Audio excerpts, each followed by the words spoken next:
بسم اللہ الرحمن الرحیم نحمدہ ونصلی علی رسولہ الکریم اما بعد۔ آج اس خبر پر کہ حضرت مولانا مفتی محمد تقی عثمانی صاحب دامت برکاتہم پر ایک سفاکانہ حملہ ہوا ہے، جس کے نتیجے میں ان کے کچھ رفقا شہید ہوئے ہیں اور کچھ زخمی ہیں، ہم اس واقعے کی شدید الفاظ میں مذمت کرتے ہیں۔ جانکاہ حملے میں محفوظ رہے ہیں، اس پر ہم اللہ کا شکر ادا کرتے ہیں اور دعا کرتے ہیں کہ اللہ تعالیٰ ان کی زندگی کو قدم قدم اپنے حفظ و امان میں رکھے، اور ان کے جو رفقا شہید ہوئے ہیں ہم ان کی بلندی درجات کے لیے دعا کرتے ہیں اور ان کے خاندانوں کے ساتھ بھرپور ہمدردی کا اظہار کرتے ہیں اور دعا کرتے ہیں کہ اللہ تعالیٰ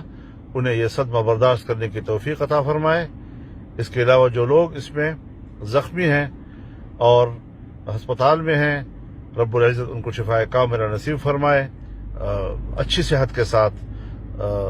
ان کو اللہ تعالیٰ اپنے گھروں میں واپس پہنچائے۔ بہرحال یہ ایک سفاکانہ حملہ مولانا مفتی محمد تقی عثمانی صاحب پر، یہ ایک اسلام دشمنی ایسا کر سکتا ہے، اور یہ جو اقدام ہوا ہے ہم شدید الفاظ میں ایک بار پھر اس کی مذمت کرتے ہیں، اور اس واقعے میں پوری امت اور پوری قوم اور ہم سب ان کے شانہ بشانہ ہیں۔ جمعیت علماء اسلام کی طرف سے، ان کے اراکین کی طرف سے میں ان کے ساتھ بھرپور یکجہتی کا اظہار کرتا ہوں، اور اس